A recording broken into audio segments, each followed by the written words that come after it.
Because I never truly, honestly, I've never got it. Okay, we all know 9/11 happened, of course, but I've never honestly watched how. Like, I know they killed him. I just don't know how they did, and you know what took him. Like, I just need to know how the shit went down, honestly. So let's get into it, bro. Just 4 days before the 2004 US presidential election, a newly published tape appears on the news. The election between George Bush and John Kerry was dominated by foreign policy decisions in the wake of the September 11 attacks. Al-Qaeda's key members and associates have been brought to destroy, capture, kill Osama bin Laden and all of the terrorists. This tape, published by Al Jazeera, now shows a recovered Osama bin Laden, claiming responsibility for the attacks much more directly than before.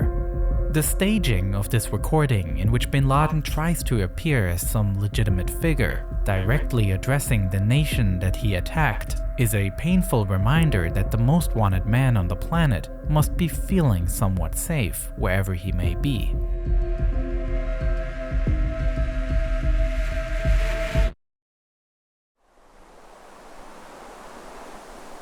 At the very same time, at the CIA headquarters in Virginia, where a special unit was tasked with finding bin Laden, pretty much every lead had gone cold at this point. A situation that was even more frustrating considering that almost 3 years ago, they believed they were close to catching him. By the end of the 2001 US invasion of Afghanistan, Al-Qaeda fighters had been pushed into the eastern part of the country. Here, they barricaded themselves in the caves of Tora Bora, and American intelligence agencies suspected bin Laden to be amongst them.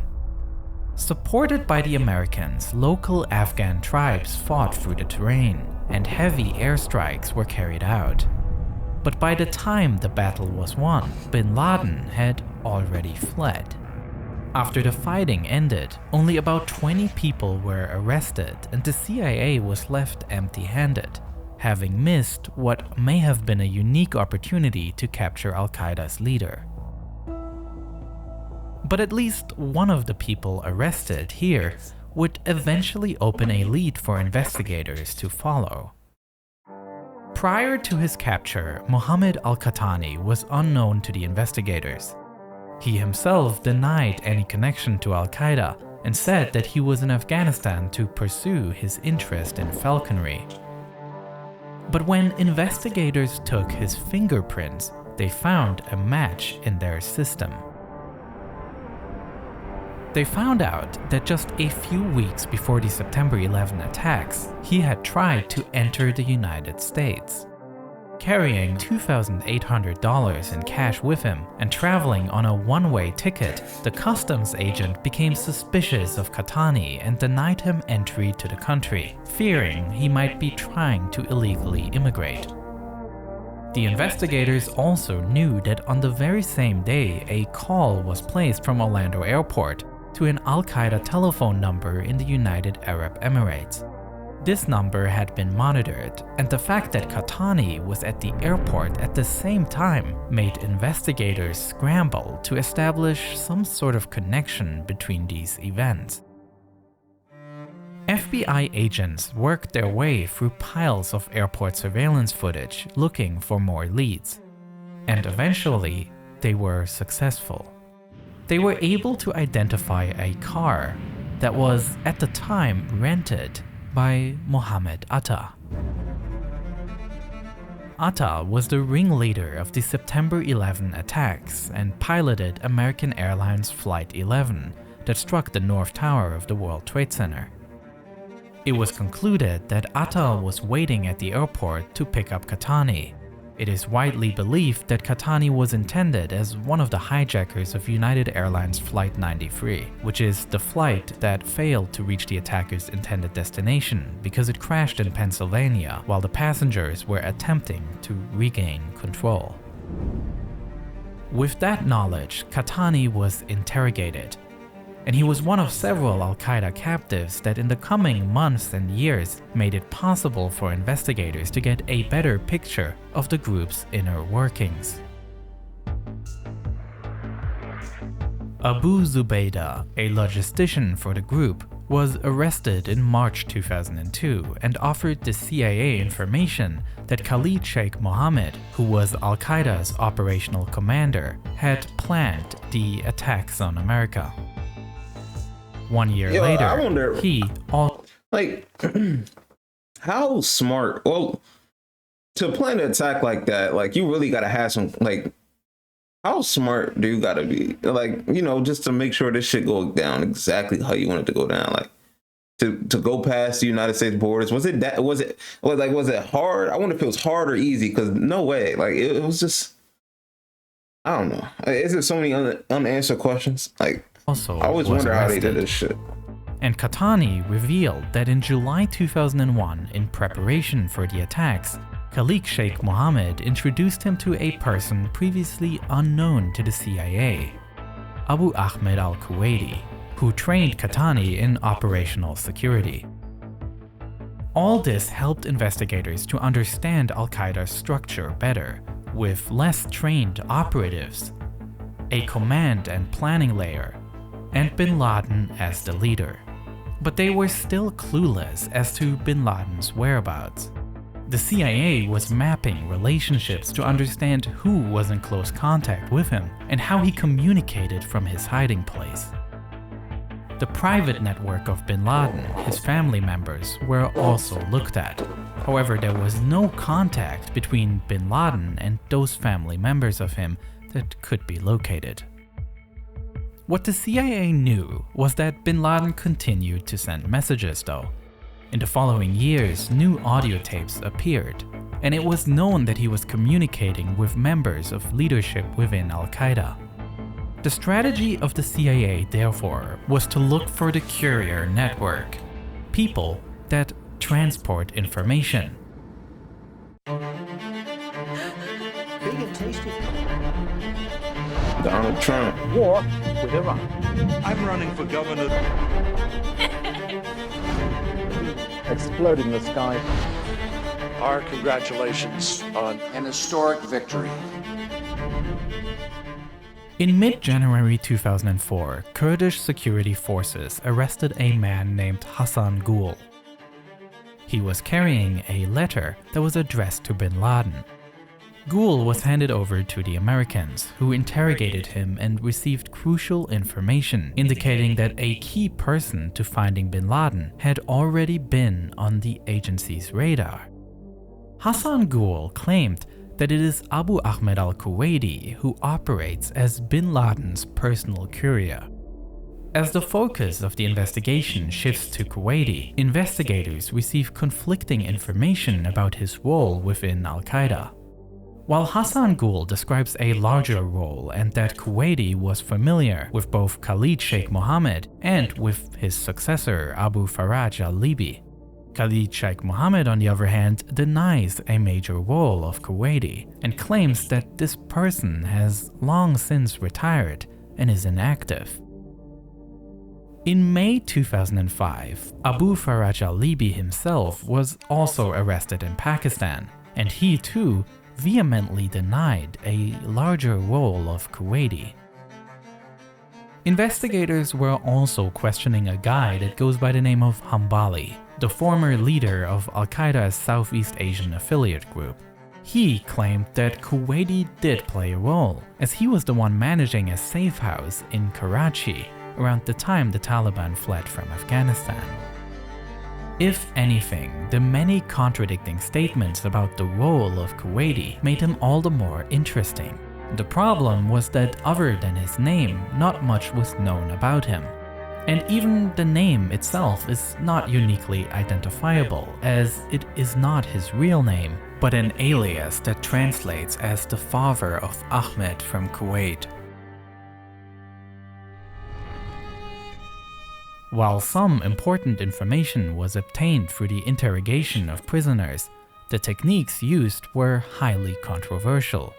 Many of the prisoners were subjected to so-called enhanced interrogation techniques. That means abusive treatment including torture, such as in the form of waterboarding.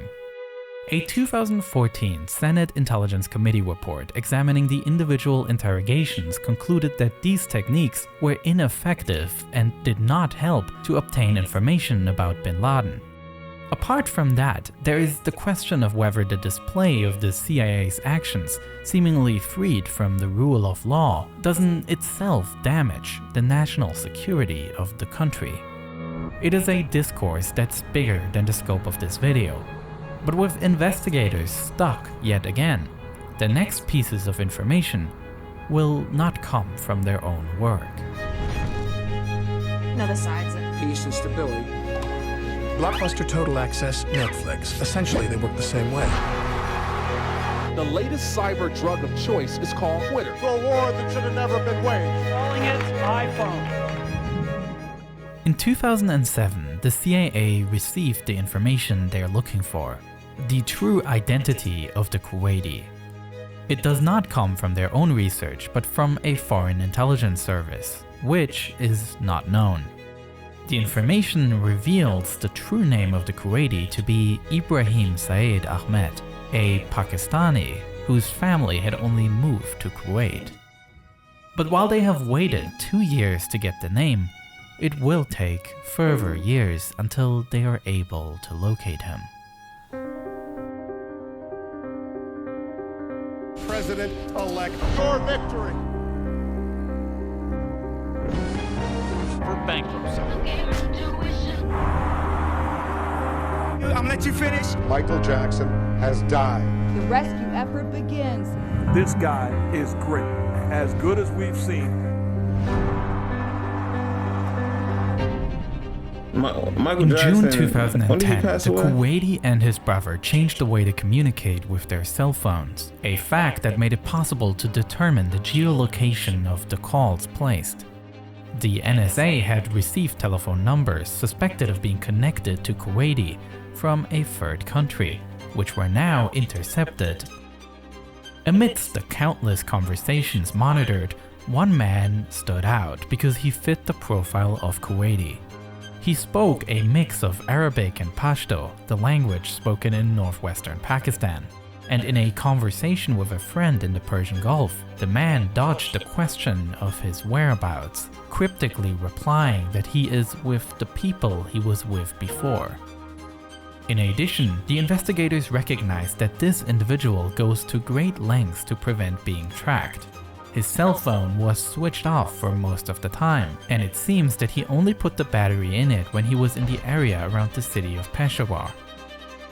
As it became increasingly certain that this is Kuwaiti, efforts began to follow him on the ground. In August 2010, a Pakistani CIA agent managed to identify him in his car in Peshawar. From there, he was secretly followed on his way home.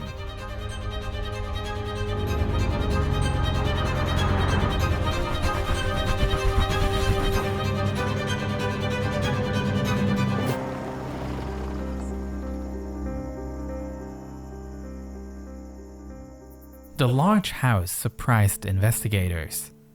The agents had assumed that now that Kuwaiti had been identified, they would be monitoring him until he approached bin Laden's hideout. But when you look at the massive compound in which Kuwaiti lives, investigators thought that they might already be there, that Kuwaiti may be living under the same roof as bin Laden.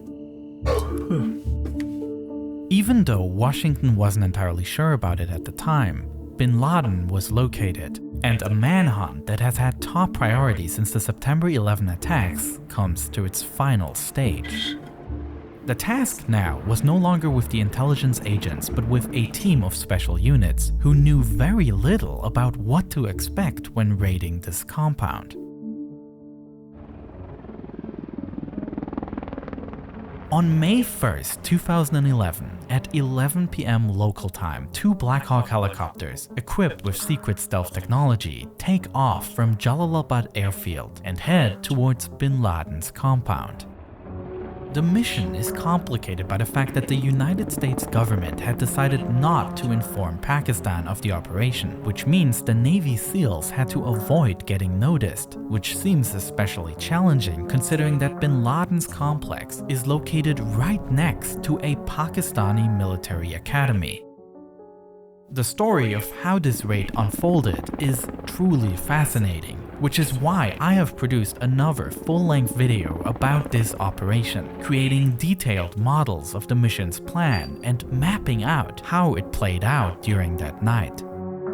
But unfortunately, due to the violent nature of this topic, if I uploaded this video to YouTube, it would certainly get demonetized and age-restricted. Luckily though, I was still able to make the video, thanks to the power of Nebula, where you can watch it right now. With the mission not going to plan, a live video feed is streamed to the White House, where the president and his top security advisors are following the operation. This is just one of tons of exclusive videos only available on Nebula. I've also created a video about the construction of the Twin Towers, and another one telling the story of Flight MH17 that was shot down over Ukraine. And you also get access to all the other amazing stuff on Nebula. Because what's truly special about Nebula is that it is a creator-owned platform, built by me and other YouTubers and podcasters. And because it's a subscription service, we get to work on larger, higher budget productions than we ever could on YouTube. Players, welcome to the show. The most sophisticated flying machine. The Bush administration decided to focus on attacking Afghanistan. Oh boy. If you sign up using my link on screen right now, you will get a $10 discount a year. Oh shit, this is, I'm thinking the video still going on. This thing is sponsoring its own. $3.33 each month.